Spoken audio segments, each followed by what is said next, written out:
একই দিনে শেয়ার কিনে বিক্রির ব্যবস্থা বা T+0 পদ্ধতি চালু করতে চায় ঢাকা স্টক এক্সচেঞ্জ ডিএসই। এরই মধ্যে প্রাথমিক আলোচনা শুরু হয়েছে সংশ্লিষ্ট বিভাগগুলোর সাথে। তবে সক্ষমতা ও দক্ষতা না বাড়িয়ে এই কাজ শুরু করার ক্ষেত্রে ঝুঁকি দেখছে বিএসইসি। একই সাথে বাজার বিশ্লেষকরা মনে করছেন প্রয়োজন রয়েছে বাড়তি প্রস্তুতির। মেজবাহ হাসানের রিপোর্ট। পুঁজিবাজারে টি বলতে বোঝায় ট্রেড বা লেনদেনের দিন, আর T+0 অর্থ যেদিন কোনো বিনিয়োগকারী শেয়ার কিনবেন বা বিক্রি করবেন সেদিনই সেই লেনদেন নিষ্পত্তি সম্পন্ন হবে, যা আন্তর্জাতিকভাবে স্বীকৃত। কিন্তু বর্তমানে দেশে চালু আছে T+2 সেটেলমেন্ট ব্যবস্থা, অর্থাৎ লেনদেনের 2 কার্যদিবস পর সম্পন্ন হয় নিষ্পত্তি। এমন অবস্থায় আন্তর্জাতিক বাজারের সঙ্গে সামঞ্জস্য রেখে T+0 সেটেলমেন্টে যাওয়ার পরিকল্পনা করছে ডিএসই।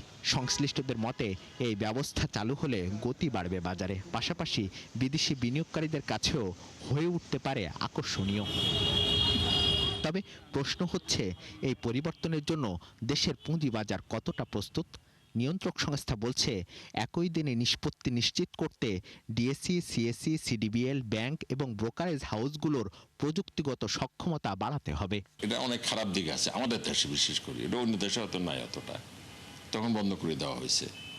আমার কাছে মনে হয় T+0টা একটু বেশি হয়ে যাবে। ওই T+1 ঠিক আছে, আবার সেটা হয়তো preferably for the group A stocks.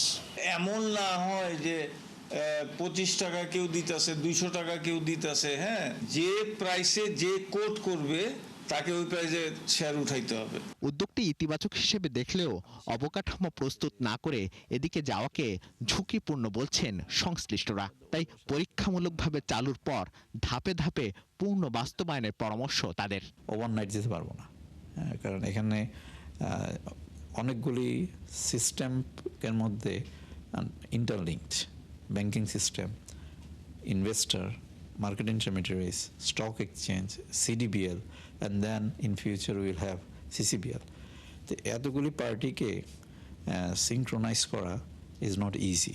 তো আমরা যেটা করবো যে আমরা প্রথমে T+1 যাব, and then after certain period of time যদি আমরা দেখি যে এভরিথিং ইজ পারফেক্ট, তখন আমরা will move on to the T0। প্রযুক্তিগত সক্ষমতার পাশাপাশি বাজারে ভালো কোম্পানি তালিকাভুক্তির পরামর্শ দিচ্ছেন বাজার সংশ্লিষ্টরা। মেজবাহ হাসান, ৭১, ঢাকা।